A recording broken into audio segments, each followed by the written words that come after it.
Genesis chapter 32. Jacob went on his way, and the angels of God met him. And when Jacob saw them, he said, "This is God's camp."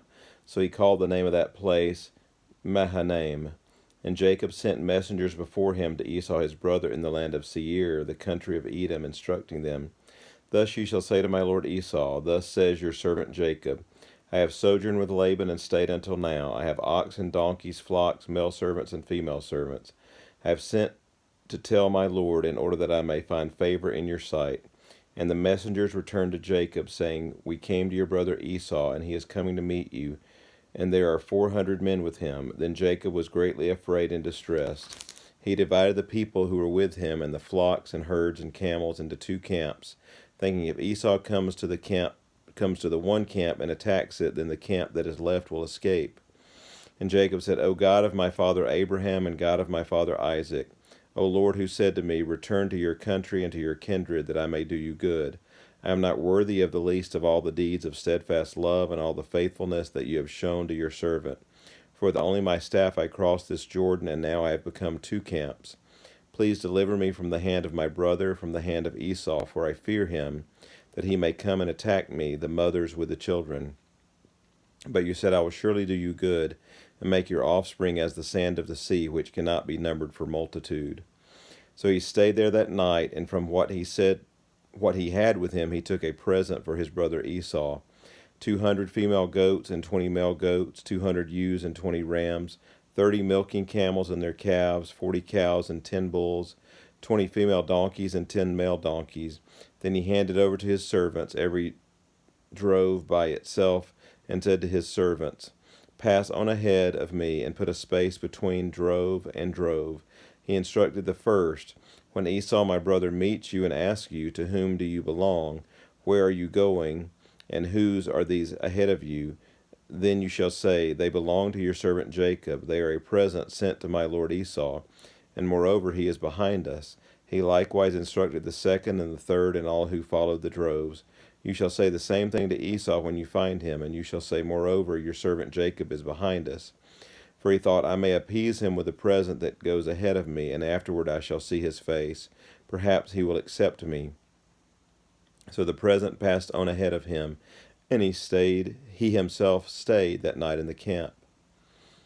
The same night he arose and took his 2 wives, his 2 female servants, and his 11 children, and crossed the ford of the Jabbok. He took them and sent them across the stream, and everything else that he had.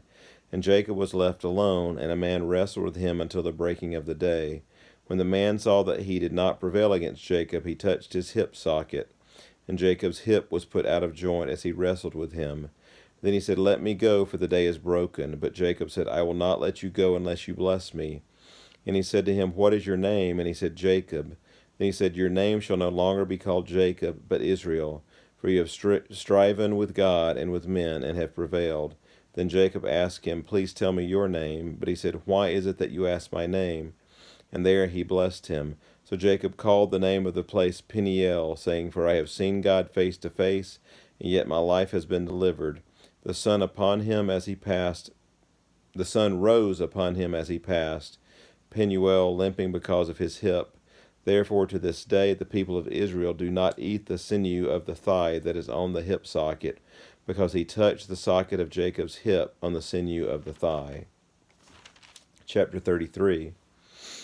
And Jacob lifted up his eyes and looked, and behold, Esau was coming, and 400 men with him. So he divided the children among Leah and Rachel and the 2 female servants, and he put the servants with their children in front, then Leah with her children, and Rachel and Joseph last of all. He himself went on before them, bowing himself to the ground 7 times until he came near to his brother. But Esau ran to meet him and embraced him and fell on his neck and kissed him, and they wept. And when Esau lifted up his eyes and saw the women and children, he said, "Who are these with you?" Jacob said, "The children whom God has graciously given your servant." Then the servants drew near, they and their children, and bowed down. Leah likewise and her children drew near and bowed down. And last Joseph and Rachel drew near, and they bowed down. Esau said, "What do you mean by all this company that I met?" Jacob answered, "To find favor in the sight of my lord." But Esau said, "I have enough. My brother, keep what you have for yourself."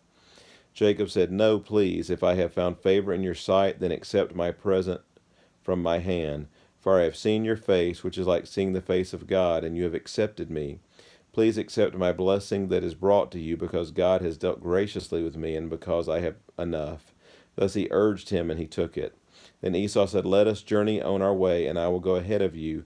But Jacob said to him, My Lord knows that the children are frail, and that the nursing flocks and herds are a care to me. If they are driven hard for one day, all the flocks will die.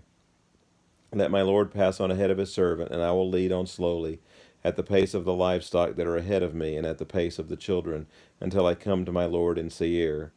So Esau said, Let me leave with you some of the people who are with me. But he said, What need is there? Let me find favor in the sight of my Lord.